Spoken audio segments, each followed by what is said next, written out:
জীবনে তোমার লক্ষ্য কি? তুমি কি সত্যি তোমার স্বপ্নকে বুঝতে পেরেছো, নাকি অন্যের কথা শুনে নিজের স্বপ্নকে হারিয়ে ফেলছো? জীবনে কিছু পেতে হলে, কিছু বদলাতে হলে তোমাকে প্রথমে নিজের লক্ষ্য ঠিক করতে হবে। এই ভিডিওটা তোমার ভেতরের আগুনকে জাগিয়ে তুলবে, সেই আগুন যা তোমাকে স্বপ্ন পূরণের পথে নিয়ে যাবে। তাই চোখ বন্ধ করো আর আমি যা বলছি সেটা ফিল করো। তোমার সময় আজ থেকে ঠিক এই মুহূর্তে শুরু হয়েছে। জানো কি, প্রতিটা সেকেন্ড তোমার জীবনের ভবিষ্যৎ গড়ার জন্য কাজ করছে। কিন্তু তুমি যদি সেই সময়টা নষ্ট করো তাহলে ভবিষ্যৎ তোমাকে ক্ষমা করবে না। যখন তুমি ফাঁকা বসে থাকো, সোশ্যাল মিডিয়ায় সময় কাটাও, তখন একবার ভাবো, হয়তো তোমার প্রতিদ্বন্দ্বী ঠিক এই সময়টাকে কাজে লাগিয়ে যাচ্ছে এবং সে এগিয়ে যাচ্ছে। তুমি কি সত্যি পিছিয়ে পড়তে চাও? একটা কথা সবসময় মনে রাখবে, যারা সময়কে গুরুত্ব দেয়, সময় তাদের জীবনে সব কিছু এনে দেয়। আর যারা সময় নষ্ট করে, তাদের কিছুই থাকে না। আজই এই সিদ্ধান্ত নাও, তোমার এক একটা মুহূর্তকে কাজে লাগাবে। আচ্ছা, তুমি কি জানো একটা বীজ গাছ হতে গেলে মাটির নিচে কতটা কষ্ট সহ্য করে? মাটির অন্ধকার, পাথরের বাধা সব কিছুর মধ্যেও সে কিন্তু লড়াই করে। ঠিক তেমনি তোমার স্বপ্ন পূরণ করতে হলে কষ্ট সহ্য করতে হবে।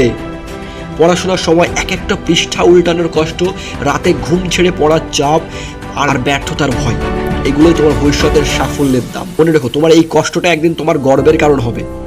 যখন মনে হবে আর পারছো না, আর পড়তে পারছো না, তখন নিজেকে জিজ্ঞাসা করো, এই মুহূর্তে আমি থেমে গেলে আমার স্বপ্ন পূরণ হবে কি?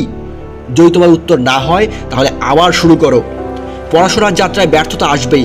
অনেক সময় মনে হবে আমি আর পারছি না, মনে হবে সবাই এগিয়ে যাচ্ছে, আমি শুধু পিছিয়ে পড়ছি। কিন্তু বন্ধুরা, একটা কথা শুনে রাখো, সফল মানুষেরা ব্যর্থতার ভয় পায় না। তারা ব্যর্থতাকে নিজের শেখার অস্ত্র হিসেবে ব্যবহার করে। আজ যে সমস্যাটা তোমার সামনে, সেটা আসলে তোমার শক্তি পরীক্ষার জন্য এসেছে। যদি তুমি এখন হাল ছেড়ে দাও, তোমার স্বপ্নও তোমাকে ছেড়ে যাবে। কিন্তু তুমি যদি লড়াই চালিয়ে যাও, তাহলে সাফল্য তোমার কাছে আসবেই। তুমি তোমার নিজের জীবনের নায়ক। তুমি চাইলে নিজের জীবনটাকে বদলে দিতে পারো। তুমি কি সেই দিনের কথা ভাবতে পারছো যখন তোমার রেজাল্ট আসবে, যখন তুমি তোমার সবার সামনে তোমার সাফল্য দেখাবে? তোমার মা বাবার চোখে সেই গর্বের ঝিলিকটা কেমন হবে তুমি একবার ফিল করতে পারছো?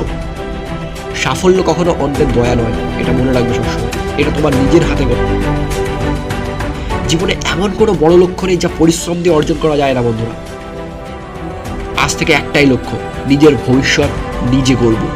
তোমার ভবিষ্যৎ তোমার আজকের সিদ্ধান্তের উপর নির্ভর করে। যদি তুমি আজ ঠিক করো যে আমি পরিশ্রম করব, আমি আমার নিজের স্বপ্নকে সত্যি করব, তাহলে কেউ তোমাকে থামাতে পারবে না। তাহলে তুমি কি সিদ্ধান্ত নিলে? তুমি কি হাল ছেড়ে দেবে, নাকি তোমার স্বপ্নের জন্য আজ থেকে যুদ্ধ শুরু করবে? আমি জানি তুমি পারবে, কারণ তোমার ভেতরে সেই শক্তি আছে যা তোমাকে সাফল্যের শীর্ষে নিয়ে যাবে।